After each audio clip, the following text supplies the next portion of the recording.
This is DC Danton Crow Crusader. It's the 25th of November. Hope you all had a nice Thanksgiving. We usually don't get here at this time in the morning. We're early, we're an hour early. And what I saw is something very, very bad, negative.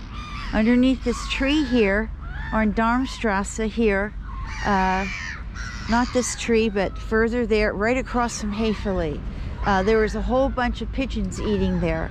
And I don't know why they would be eating there unless someone threw food. And by the way, probably the crows were eating there first, whatever they threw down. You see there's no crows at Hefele. I'm trying to count how many crows there are, but there's just less and less with every passing day. Wake up, wake up.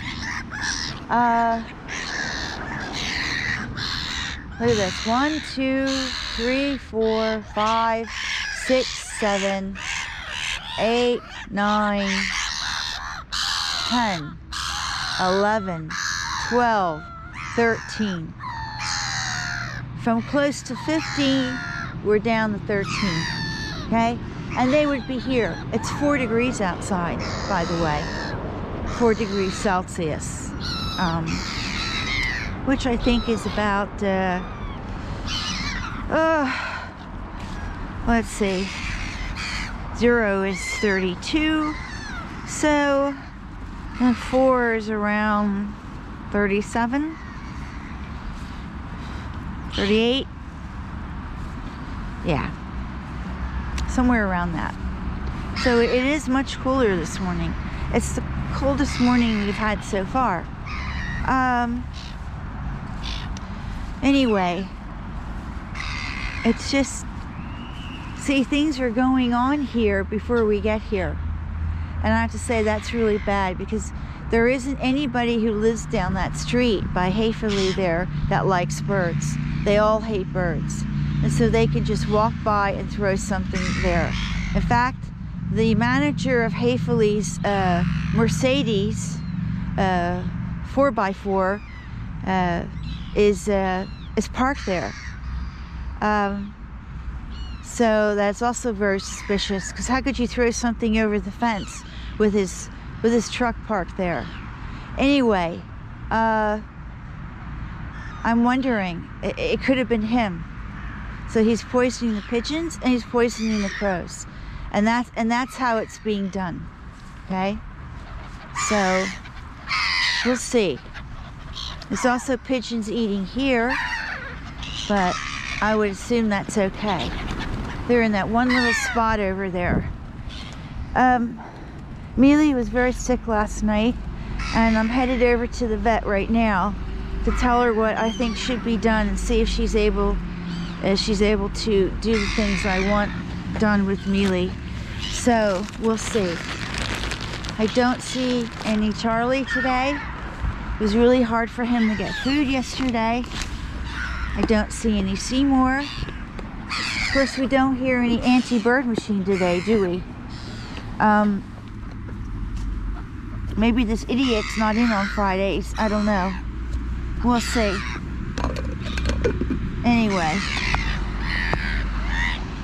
I'm telling you, they'll just keep poisoning the birds until every last one is gone. And that's the way they are here.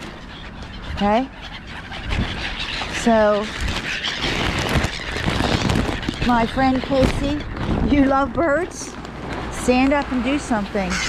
Write a nasty email to Hefele, to their corporate headquarters in the Black Forest in Germany. Okay? It's not about cars. It's about protecting these birds. Anyway, yeah, he asked an interesting question about why there are no dead birds. Well, in 14 years, I came across, obviously, 3 dead birds. And I'm not going to go into the history of them today. Probably tomorrow when I have more time. I got to make a short feeding here. But then I'll explain to you If you Google that question, birds always die in a hidden place under a bush, you'll never find them. You almost never find them unless they're collateral damage after a storm or a hurricane or something else. You'll never find a dead bird. It's like a dog or a cat. They hide away, bury themselves to die. And the crows will go into a thicket. They'll always go back to the area that they call their home. And it's very hard, almost nearly impossible to find them. So I was just by luck, because the birds were poisoned right outside my window in this other apartment building, and one of the pieces of bread got caught in the catnip. I think I gave that story. So that was just dumb luck, okay? And I had the bird checked out by a bird expert. It definitely was poisoning. And also the symptoms of poisoning that the bird was exhibiting before he died. And I happened to see that on my balcony, his behavior before he died. So, yeah. So you'll never find the birds. You'll never find them. It's nearly impossible to find them. And some of these birds go to the park, which is about a kilometer away, and I don't know how you can find them. It's just impossible. So you're not going to find. The only way you can document is if the birds come every day, they live in this area, and all of a sudden they just go missing, and they never ever come back. And that's how you know that something happened to them. It's like a person who's kidnapped. I mean, you know something happened to them, and they never come back. You have to assume they're dead, right? I mean, it's common sense. The birds would be here because this is their food source. Anyway, here's our little gulls waiting. I don't know where Charlie is.